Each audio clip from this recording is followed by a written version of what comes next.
सभी पत्रकार बंधुओं को नमस्कार। आज हम यहाँ पर एक आकस्मिक कारण से हमें प्रेस कॉन्फ्रेंस करनी पड़ी है। हम तो हमारे प्रचार में लगे हुए थे। दुर्भाग्य से कह दें या किसी कारण कह दें, कल मुख्यमंत्री महोदय ने एक टिप्पणी ऐसी की है कि उसके बाद चुप रहना किसी भी तरह हमारे लिए संभव नहीं है। मैं पिछले कई दिनों से हर जगह प्रचार में भी और एक विषय रखता आया था कि मुख्यमंत्री महोदय जी जो बोलने की सभ्यता और शिष्टाचार है वो उनमें नहीं है। और वो मेरा जो फरसा कांड की घटना थी वो साल से पुरानी है। दो चार बंधुओं ने मेरे से ये प्रश्न पूछा कि आपने उस समय क्यों नहीं प्रश्न उठाया। मैंने तो इस समय भी प्रश्न नहीं उठाया है। आप पत्रकार लोग पूछते हो तो मैं घटना बता देता हूँ, परंतु आज मैं चुप नहीं रह सकता। उस समय की जो घटना थी उसकी मैं आपको पृष्ठभूमि आज भी उतनी ही ताज़ा है। मुख्यमंत्री जी ने कल सारी सीमाओं को लांघते हुए शिष्टाचार की और ये नहीं देखते हो कि मैं किस पद पर बैठा हूँ, ऐसी बातें की है चुटकुले के रूप में जिसका अर्थ और अनर्थ दोनों ही किसी के समझ से बाहर है। उन्होंने कथूरा गांव में जो बातें कही हैं उसके कई बिंदु हैं। वो कई पॉइंट ऑफ व्यू से मैंने उसको कई बार अच्छी तरह से स्टडी किया है और मैं कोई इसकी प्रतिक्रिया नहीं, मैं उसका विश्लेषण आपके सामने रखूंगा। उन्होंने कथूरा गांव में कहा कि यहाँ का भी एक भाई हमारी टिकट की दौड़ में था और ये योगेश्वर तो नंबर 2 पर था, जबकि प्रदेश अध्यक्ष श्री धनखड़ जी ये कह चुके हैं कि कपूर सिंह नारवाल तो हमारी भाजपा का सदस्य ही नहीं है। और मुख्यमंत्री जी ऐसे कह रहे हैं कि नंबर 1 पर कपूर सिंह नारवाल जी थे, ये तो 2 नंबर पर था। इसको तो जो मैं बात शुरू से कहता रहा हूँ वो बात सिद्ध होगी कि योगेश्वर दत्त टिकट में कहीं नहीं था। जब टिकट किसी ने नहीं ली तो उसके टिकट दे दी गई। अभी कपूर सिंह नारवाल जी ने तो खुद ही टिकट छोड़ी थी और वो कांग्रेस की टिकट चाह रहे थे, उन्होंने भाजपा की टिकट चाही ही नहीं थी। धनखड़ जी कह रहे हमारी पार्टी में नहीं है। जब उन्होंने कहा कि मैंने टिकट चाही नहीं तो उन्होंने कहा हमारी पार्टी में नहीं है। तो किस 2 नंबर की और 1 नंबर की बात कर रहे हैं मुख्यमंत्री? इतने बड़े पद पर बैठे हुए आदमी इतनी बड़ी झूठ बोलते हैं तो एक विश्वसनीयता का प्रश्न खड़ा होता है, झूठ और सच का। अब दूसरी बात वो कह रहे हैं, उन्होंने जो चुटकुला कहा वो प्रसाद का कहा है। कई बिंदु हैं, आप लोग उसका विश्लेषण करेंगे तो और हम विश्लेषण करेंगे तो इसका मतलब भाजपा में जो टिकट है वो प्रसाद और रेवड़ी के रूप में बढ़ता है। कोई योग्यता और ये कोई आधार ही नहीं है। और फिर वो बार बार कहते हैं कि हमने सेलिब्रिटी का ख्याल रखा है। साथ ही वो कहते हैं हमने प्रसाद बांट रहे थे। नंबर 1 पर कपूर नारवाल जी थे। कपूर नारवाल जी कह रहे हैं कि मैंने टिकट ही नहीं मांगी भाजपा की, मैं तो कांग्रेस की टिकट चाहता था। सबने देखा अच्छी तरह। फिर वो उन्होंने जो चुटकुला सुनाया कि मैं आपको चुटकुला सुनाता हूँ कि कपूर नारवाल का तो मतलब निर्भाग था। शब्द बोला उसमें कि उसका तो बागमाड़े थे। बागमाड़े किसको बोलते हैं हरियाणा में? बहुत ही गलत शब्द है। एक सम्मानित व्यक्ति कपूर नारवाल जी, डॉक्टर कपूर नारवाल जी बहुत एक सम्मानित व्यक्ति हैं, सामाजिक व्यक्ति भी है। राजनीति बाद में आती है। और वो उस खाप के हैं, नरवाल खाप। महाराजा ययाति उसके पुत्र अनु और उसकी 9वीं संतान में उसी वर नर नाम के राजा हुए, उसके से नरवाल गोत्र बना है। उनके बारे में ऐसे शब्द बोल रहे हैं कि वो भीख मांग रहे थे, टिकट मांग रहे थे। वो प्रसाद लेने चले गए मंदिर में, गुरुद्वारे में। एक हाथ में प्रसाद ले लिया और वो पीछे कर लिया और दूसरा, इसका मतलब वो भिखारी हैं क्या? कहीं प्रसाद का किसी गुरुद्वारे में मंदिर में एक बार से दोबारा प्रसाद लेना कहीं भी अच्छा नहीं समझा जाता। क्या उदाहरण दे रहे हैं? और वो ले लिया और उससे पेट नहीं भरा, इसका मतलब वो तो बिल्कुल ही लालची आदमी है। उनका भी बड़ा अपमान किया गया है, हमारे साथी का, रिस्पेक्टेड साथी का। उसके पश्चात तो आगे तुलना की, उससे तो सिर शर्म से ही झुक जाता है कि वो हाथ पीछे कर लिया और एक हाथ दूसरा हाथ आगे कर, पिछले हाथ में से कुत्ता उसको उठा कर ले गया। आप टिकट की तुलना कर रहे हो, वो टिकट कौन लेके गया जी? फिर आप लोग बोलिए, योगेश्वर दत्त को वो टिकट दी, उसकी तुलना किससे कर रहे हैं कि वो टिकट का इतना भूखा था कि वो झपट के ही ले गया पीछे से, और बोला वो वैसे का वैसा रह गया, उसको वो भी नहीं मिली। मैं ये बात पूछना चाहता हूँ मुख्यमंत्री महोदय जी, आप सामान्य शिष्टाचार, सामान्य रीति रिवाज, हरियाणा की संस्कृति को जानते भी हैं क्या? अरे प्रसाद की लाइन है, गुरुद्वारा है, वहाँ पर कुत्ता कहाँ से आ गया? पूजा होती है तो हम कुत्ते को वहाँ घुसने ही नहीं देते। कुत्ता प्रसाद झपट देगा तो वो मंदिर, मस्जिद, गुरुद्वारा क्या चीज़ है? वो धर्म स्थान में आता है क्या कुत्ता पूजा के समय? ये बहुत शर्मनाक बात है। और इससे ये भी साबित होता है धर्म स्थान का भी अपमान है, उस समाज का भी अपमान है जिस समाज, जो समाज चौड़ा छाती लेकर के योगेश्वर दत्त के लिए घूम रहा है। हम उनको विश्वास ये पूछना चाहते हैं कि ऐसा किसी के भी प्रति ऐसा शब्द, इंसान मात्र के शब्द, मैं इसको जातिगत रंग नहीं देना चाहता किसी भी तरह, ये एक इंसानियत का अपमान है, बहुत बुरा अपमान है, बहुत बुरा अपमान है। और कुत्ते के गुरुद्वारे के अंदर दिखाना, ये धार्मिकता का भी अपमान है। ऐसी भाषा किसी भी तरह शोभनीय नहीं है। ये मैं बार बार कहता रहा हूँ कि ये शब्द मुख्यमंत्री जी को बोलने का पता नहीं है। अब आप अंदाज़ा लगा लीजिए कि मेरे को क्या शब्द बोल रहे थे, वो गलत थे या सही थी, आप अंदाज़ा लगाइए, उन्होंने बोल रहे हैं इसका मतलब। और दूसरी बात, और एक घटना और हुई कल, जेबीटी के कुछ अध्यापक वहाँ पर बार बार बेचारे कह रहे थे हमारी पोस्ट निकाल दो, तो उन्होंने कहा तुम्हारे को उठा के फेंक देंगे। वही गर्व, वही अहंकार अब तक है। तो भाई मैं आप लोगों से यही नम्र निवेदन करना चाहता हूँ, बड़ौदा की बहादुर जनता से, और मैं प्रधानमंत्री महोदय से भी अपील करता हूँ कि ऐसे आदमी को आपने मुख्यमंत्री के पद पर बिठाया है। मैं पहले भी अपेक्षा करता था उस फरसा कांड के समय कि वो संज्ञान लेंगे, वो अब तक भी संज्ञान नहीं ले रहे। वो संज्ञान लें इस बात का, और ऐसे आदमी को तुरंत अपने पद से, मुख्यमंत्री के पद से बर्खास्त करें। समाज का अपमान किया, और ये सर्व समाज का, सर्व धर्म का, गुरुद्वारे का, मनुष्य मात्र का और ब्राह्मणों का, वो फरसा जो कांड था वो केवल ब्राह्मणों का अपमान नहीं था, भगवान परशुराम का अपमान था। और भगवान परशुराम किसी जाति विशेष के नहीं है। भगवान का अपमान करते हैं, इंसान का अपमान करते हैं, पशु पक्षी का अपमान करते हैं, कुत्ता का भी अपमान नहीं किया वहाँ क्या करके, बीरबल लालची कुत्ता था। तो ऐसे मुख्यमंत्री को तुरंत बर्खास्त करें, और नहीं तो हमें सोचना पड़ेगा, मैं व्यक्तिगत रूप से इस बात को सोचना पड़ेगा, हम समय भी देंगे।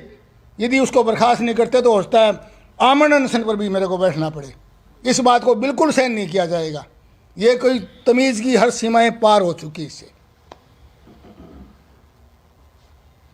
कोई प्रश्न? हाँ, कुलदीप जी बोलेंगे। धन्यवाद डॉक्टर साहब। मैं सबसे पहले तो सारे मीडिया के साथियों का मैं धन्यवाद करता हूं। सारे मीडिया के साथियों का मैं धन्यवाद करता हूं, छायाकार बंधु, हमारे इलेक्ट्रिशियन मीडिया, सारे मेरे सम्मानित प्रेस के साथियों। जिस प्रकार अभी डॉक्टर साहब ने बताया, ये एक विषय, एक जाति विशेष का विषय नहीं है। मैंने भी वो वीडियो अच्छे से देखी। गंभीर या तो दूर चला, परन चला जा थोड़ा। ये वीडियो मैंने भी अच्छे तरीके से देखी और पूरी अच्छे से सुनी। आँख नाक कान कहते हैं, सारे सिंध खोल के पूरे ठंडे दिमाग से सोची।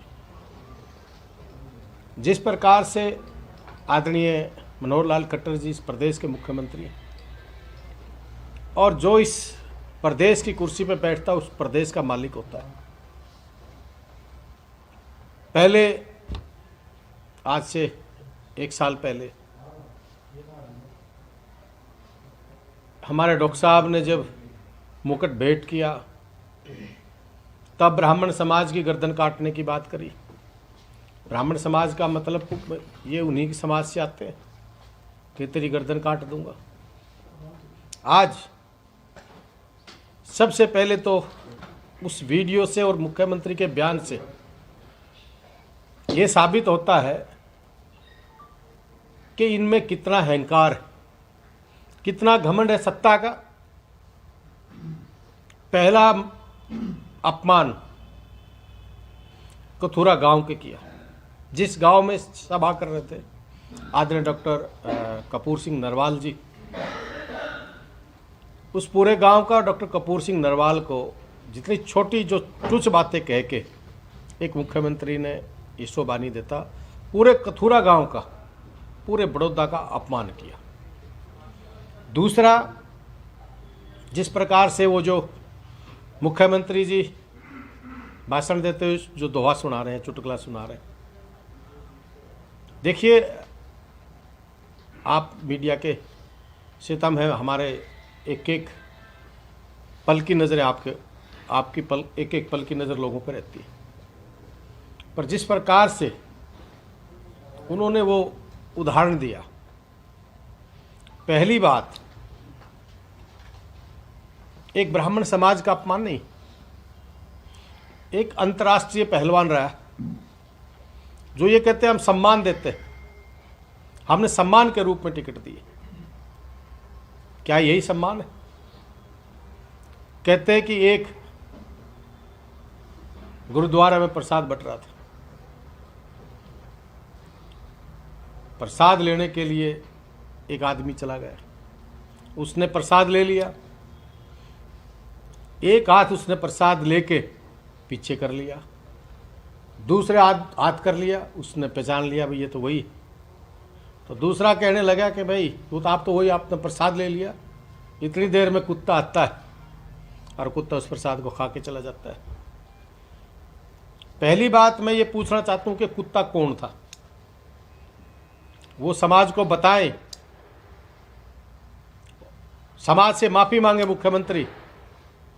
आप सम्मान देने की बात करते हो, ब्राह्मण समाज की बात करते हो। कौन था वो कुत्ता, किसको कुत्ता कहा, उसका नाम इससे ये बताए कि उन्होंने कुत्ता किसको कहा। डॉक्टर कपूर सिंह नरवाल का जो अपमान किया, ये तो लालची है।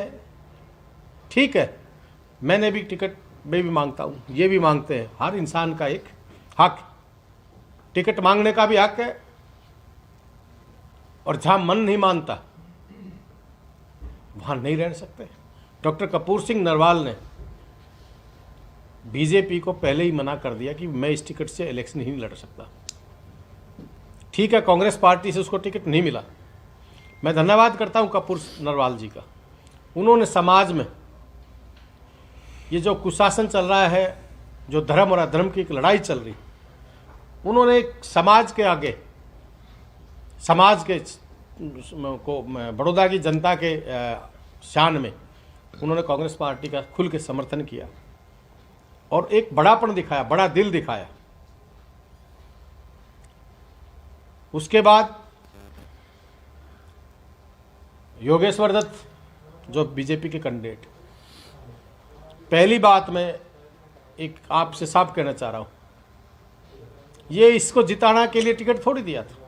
कहाँ थे मुख्यमंत्री आज से पहले, कहाँ थे डिप्टी सीएम साहब आज से पहले? आज डिप्टी सीएम यहाँ आया है, जब इलेक्शन खत्म हो लिया, जब सारा प्रचार एंड पा लिया, तब मुख्यमंत्री और डिप्टी सीएम यहाँ देखे। ये कोई इनको ना जिताना चाहते हैं, ना इनकी मदद करना चाहते हैं। इन्होंने एक चीज़ सोच ली कि भी किसी न किसी रूप में किसी न किसी समाज का अपमान करने की बात, और ये एक बहुत बड़ी एक घिनौनी हरकत है, बहुत बड़ा ब्राह्मण समाज का अपमान है। मैं आपके चैनल के माध्यम से कहना चाहता हूँ, मुख्यमंत्री जी इस बात का स्पष्टीकरण दें कि आपने कुत्ता किसको कहा, क्योंकि योगेश्वर दत्त एक ब्राह्मण समाज से आता है। तो भाई प्रसाद खा गया, मतलब खा गया का मतलब क्या है? टिकट योगेश्वर दत्त ले गया, इसके मतलब आप एक अंतर्राष्ट्रीय पहलवान के सम्मान की बात कर रहे थे। कि आज तुमने कुत्ता बना दिया। तो हम पूरा ब्राह्मण समाज इस बात की, मैं पर्सनल और ब्राह्मण समाज भी इस चीज़ की कड़े शब्दों में निंदा करता है और मुख्यमंत्री इस बात से माफ़ी मांगे, समय समय पे हमारे समाज का अपमान ना करे। उससे पहले हमारे समाज के साथ जो 12 बिरादरी थी, क्या बुरा किया था, क्या इनका हमने दुष्यंत चौटाला करने का बुरा कर दिया था, क्या इन समाज ने आँख मांगली मार दी थी, जो धोली का माल किना कि न छीना। उसके बाद में जो 10% AVP का जो आरक्षण हमारे ब्राह्मण समाज को दिया भूपेंद्र सिंह हुड्डा जी ने, क्या इन हमारे युवाओं ने, नौजवानों ने इनकी आँख मांगली मार दी थी जो उन्होंने वो आरक्षण ख़त्म किया। फिर हमारे साथ साथ, चलो ठीक है, आप में ताकत है मुख्यमंत्री जी, ये तो पेड़ है, सुबह चाय इधर होती है, शाम को चाय इधर होती है, पर इतना अहंकार अच्छा नहीं होता है। अब आप कोई भी प्रश्न पूछ सकते हैं। मेरा सवाल आपसे कुलदीप जी की भाषा की गरिमा के लिए दोहरा पैमाना क्यों अख्तियार किया जा रहा है? क्योंकि कुलदीप शर्मा है, कांग्रेस के हैं, उन्होंने भाषा की गरिमा नहीं रखी। कल आपके मुताबिक सीएम साहब ने गरिमा की, जो भाषाई गरिमा है उसको नहीं रखा। दोस्तों, जनता तो तमाशा दोनों पार्टियों पर देख रही है, इसके बारे में आप क्या सोचते हैं? दूसरा सवाल ये है, कल जागसी गांव में सीएम साहब का काफी विरोध वहां पे हुआ था, तो उस विरोध को कुलदीप किस नजरिए से देखते हैं? देखिए, कुलदीप शर्मा हमारे कांग्रेस के लीडर, उन्होंने, मैं भी कहता हूँ गलती की, पर उन्होंने तुरंत उसी टाइम उनसे जोश में कोई शब्द निकल गया ना। मैं तो कहता हूँ सर्व समाज, सभी खाप हमारे लिए भगवान का रूप है, 36 बिरादरी हमारे लिए भगवान का रूप है। उन्होंने तुरंत प्रभाव से उसी टाइम अपनी गलती मान ली, और गलती मीडिया के सामने आके गलती मान ली। मुख्यमंत्री भी आए और समाज से माफ़ी मांगे कि भाई, या तो उसका स्पष्टीकरण दे समाज से। देखो, गलती इंसान से हो जाती है, कई बार मेरे से भी कोई गलत शब्द ना कहने चाहते हो तो निकल जाता है, तो उसका समाज से गलती माने। बार बार क्यों हो रही है गलती? बार बार पहले डॉक्टर साहब का इन्होंने पर्चा दिया, ब्राह्मण समाज ने इनकी गर्दन काटी, क्यों, क्या हो रहा है, क्या कारण है? रही बात ये विरोध, तो इन्होंने पता लगता, जो प्रदेश अध्यक्ष जी आते हैं कितनी बड़ी झूठ बोल गए कि कपूर सिंह नरवाल बीजेपी का सदस्य नहीं था, तो भाई क्यों साथ रखा करते? उसके साथ धोखा किया, इसके मतलब उसके बाद प्रदेश अध्यक्ष आते हैं, पूरे हरियाणा की गाड़ियां झज्जर टोल पर बुला लेते, बेरी पे, वहां इकट्ठे हो जाओ। क्या डर है भाई? प्रदेश अध्यक्ष जी को क्या डर है? क्या खाएगा? क्यों इतने डरे हुए हैं? जनता के बीच में अगर आपने काम किए, अगर आप जनता का आपने सम्मान किया, तो आप मतलब वो चीज़ आते। पर हम आज उस चीज़ पे नहीं जाते, किसका विरोध हुआ, किसका नहीं हुआ, कौन क्या कर रहा है। पर ये जो आज इन्होंने बेइज्जतियाँ की, कुथुरा गांव की भी बड़ी बेइज्जती की है। उसी के गांव में उसी के बेटे को अपमानित करने का काम कर रहे हो आप। एक डॉक्टर कपूर सिंह नरवाल एक जिम्मेवार आदमी है, एक अच्छे खानदान से, एक पढ़ा लिखा आदमी है वो। दूसरा, जो समाज का, हमारे समाज का योगेश्वर दत्त, जो हमारे समाज का कैंडिडेट है, जो ब्राह्मण समाज का, वो टिप्पणी भी मुख्यमंत्री जी ने गलत किया। आप इस बात के लिए माफ़ी मांगे, हम मुख्यमंत्री से ये मांग करते हैं, वरना आने वाला समय मुख्यमंत्री जी का ब्राह्मण समाज हर जगह, हर रोड से लेके और हर मोड़ तक, हर विधानसभा तक हम इसका विरोध करेंगे, और इसको इस आने वाले समय में इसका भुगतान इसने भुगतना पड़ेगा। कुलदीप जी, ये तो लोकोक्तियां हैं, चुटकुले हैं, जिनके माध्यम से किसी बात को बताया जाता है कि ये बात ये है। आप उस चुटकुले को इससे क्यों जोड़ के चल रहे हैं कि वो कुत्ता उसी को बोला? वो तो एक उसकी अपनी कहानी। देखिए, मैंने क्या कहा, आपने पहले समझा, सुना। मुख्यमंत्री जी इस बात का स्पष्टीकरण दें कि वो कुत्ता कौन था। वहाँ टिकट की बात थी, टिकट ले रहे थे, वो जो टिकट की बात कर रहे थे, टिकट भाई हमने दिया की बात है, तो उसमें भाई पीछे से प्रसाद कौन लेगा? उसको कुत्ता कहा कि नहीं कहा? ये हम कोई पॉलिटिकल बात नहीं है, पर ये समाज को आप ऐसी बातें नहीं करनी चाहिए। प्रसाद को उन्होंने टिकट बताया और लेके जाने वाले को कुत्ता बताया। टिकट को प्रसाद बता दिया और ले जाने वाले को कुत्ता बता दिया। तो हम तो यही तो बात कर रहे हैं कि मुख्यमंत्री जी इतने घमंड में चूर हैं।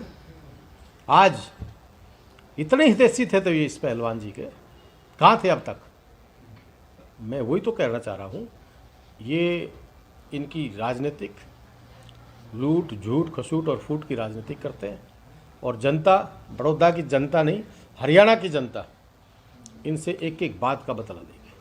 आप लोग कहते हैं कि हमें चाहे आमरण अनशन पे बैठना पड़े, आंदोलन करना पड़े, तो ये कोई अल्टीमेटम कितने दिन का, कितने टाइम का? देखिए, ये डॉक्टर साहब ने कहा,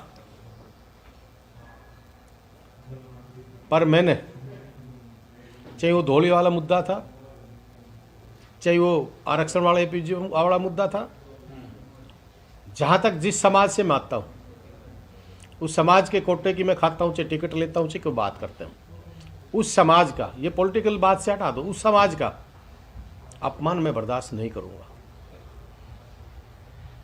तो मुख्यमंत्री अगर माफ़ी नहीं मांगता है तो हम मुख्यमंत्री के खिलाफ एजिटेशन करेंगे, 100% उससे जवाब मांगेंगे और जिला वाइज इस चीज़ का हम इनका विरोध भी करेंगे। जहाँ जाएंगे इसको हम इस बात का आने वाले समय में जब आगा तो हम इसका पूर्ण रूप से को जवाब मुद्दे में आप क्यों जिम्मेदार मानते हैं? तो कौन जिम्मेवार है आप बताइए?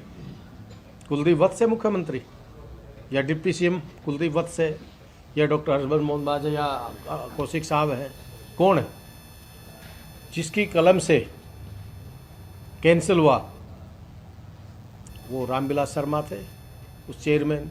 मुख्यमंत्री थे कंवरपाल गुर्जर थे, अपना ये ओम प्रकाश धनखड़ जी थे, ये कमेटी के चेयरमैन थे। हमारे पास प्रूफ है। और कौन जिम्मेवार है आप बताइए? अगर वो जिम्मेवार नहीं है तो आप बता दीजिए कौन है। सर, ब्राह्मण समाज जो कि हमारी संस्कृति में काफी अहम स्थान रखते हैं, हमारी संस्कृति को सजोते भी हैं, तो जमीनें ली गई सर आप लोगों की, इस तरह की टिप्पणी आपके समाज में की जा रही, तो क्या आप ये मान के चला जाए कि बीजेपी राज में ब्राह्मण समाज के हित कतई भी सुरक्षित नहीं? देखिए, 100% ब्राह्मण समाज के हित बिल्कुल सुरक्षित नहीं है। मैं तो ब्राह्मण समाज की बात नहीं करता, मैं तो 36 बिरादरी की बात करता हूँ। आज ऐसा माहौल, ऐसी गवर्नमेंट जिसने सभी समाज को अपमानित करने का काम किया, चाहे किसान है, चाहे मजदूर है, चाहे युवा है, चाहे अपने अधिकारी हैं, तो बेचारे छोटे छोटे दुकानदार हैं। कौन ऐसा चीज़ है, कौन ऐसी ताकत है जिसको ये सम्मान दे रहा हूँ? आप हरियाणा में देख लीजिए। हरियाणा में मेरे को ये बता दीजिए कौन सा वर्ग आज इनसे खुश है? अधिकारी क्या, कर्मचारी क्या, किसान क्या, मजदूर क्या, ब्राह्मण क्या, राजपूत क्या? ये तो सभी समाज, 36 बिरादरी आज त्राही त्राही कर रही है और वो गलत, ये इस चीज़ को महसूस भी कर रहे हैं कि भाई हमने गलत आदमी को चुन लिया। आप लोग कहते हैं तो ब्राह्मण समाज का सम्मान नहीं है, उन्होंने पहले भी योगेश्वर दत्त को टिकट दी, अब फिर टिकट दे दी। ये एक चीज़ बता दीजिए, इन्हें तो भाई को भाई से लड़ाने में मजा आते हैं। योगेश्वर को टिकट दी, मानता हूँ मैं, दे दी।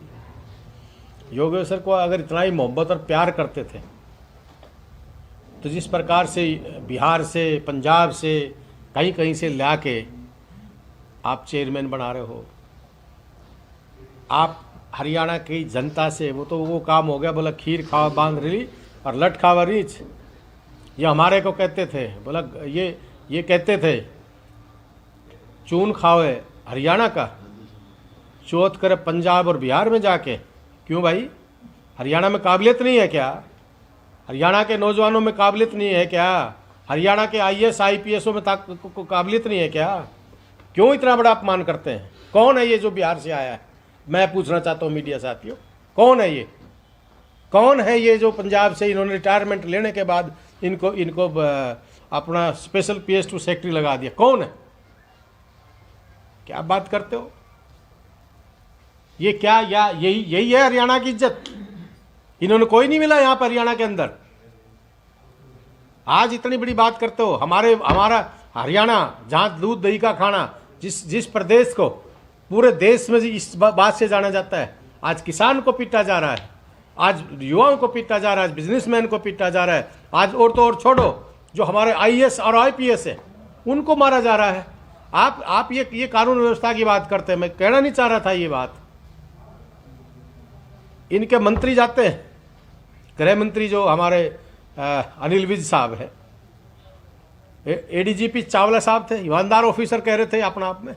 अगर उनमें उसने कहा ये ठग, यहाँ रिश्वत चल रही थी, राष्ट्रपति पुरस्कार मिला उनको। उसको राष्ट्रपति पुरस्कार भी मिला। ये किसका सम्मान करते हैं? उस आदमी के ऑफिस में रेड मारते हैं, जो कि इनको अधिकार नहीं इस बात का, और फिर कहते हैं कि भाई वो बदलियों में पैसा लेते थे। फिर ईमानदारी गवर्नमेंट की बात क्यों करते हैं भाई? किस बात की ईमानदारी की बात करते हैं? आज प्रदेश के अंदर लूट खसूट फूट इसकी राजनीतिक चली हुई है, और आने वाला जो समय है, हरियाणा की जनता इनके दो मुँह इनके सबको पहचान चुकी है। और जेजेपी और बीजेपी ये गठबंधन नहीं है, ये ठगबंधन है। जो आज यहाँ डिप्टी सीएम आ रहा है वो सबसे बड़ा ठगबंधन है। आप इसका इतिहास उठाइए, 1 साल पहले का, मीडिया के साथ ही बैठे आपने देखा था।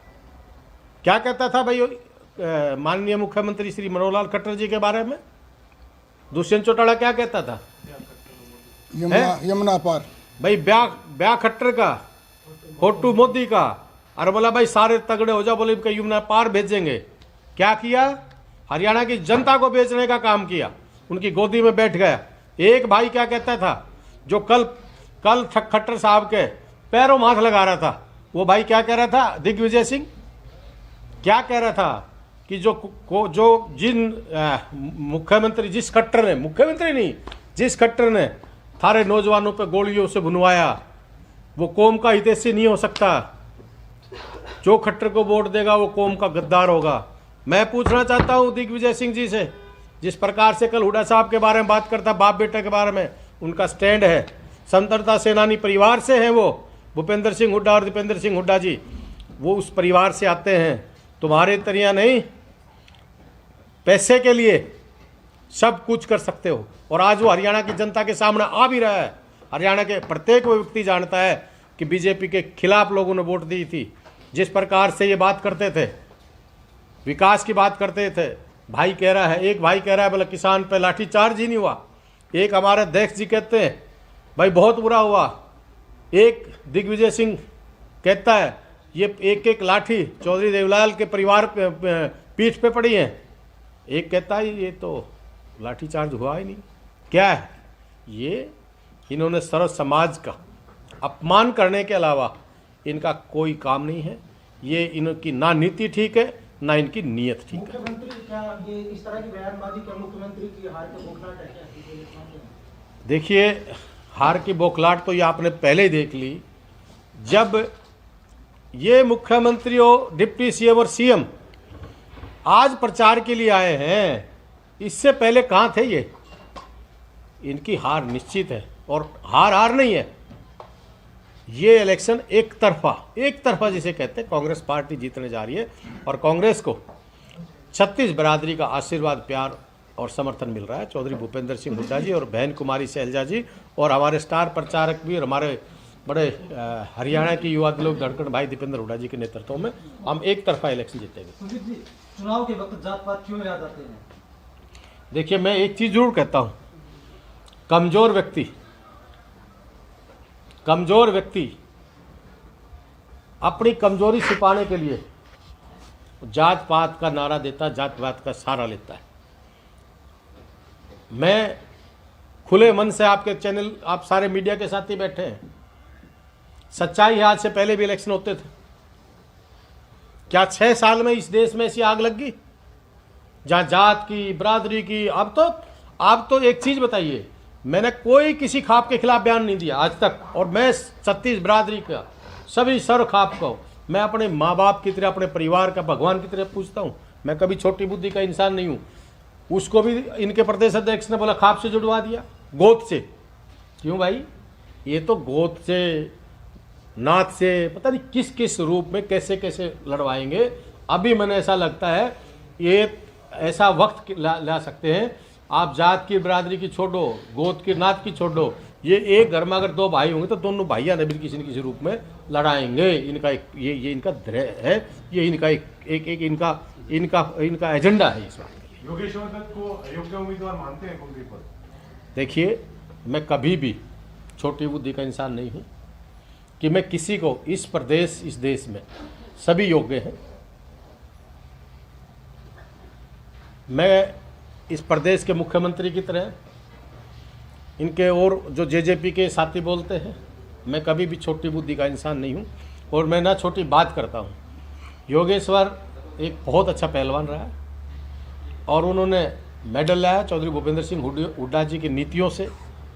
जो चौधरी भूपेंद्र सिंह हुड्डा जी ने इतनी अच्छी नीति लगाई कि आते ही उसको डीएसपी भी लगाया और अच्छा है। और हमारा कैंडिडेट बहुत अच्छा है, जो हमारा इंद्राज नरवाल है वो सबसे काबिल और सबसे बढ़िया हमारा कैंडिडेट है। धन्यवाद। और कोई? कुलदीप जी, क्या योगेश्वर ने धोखा दिया कांग्रेस पार्टी को? क्योंकि देखिए वो जनता सब देख रही है किसने किसको धोखा दिया। धन्यवाद।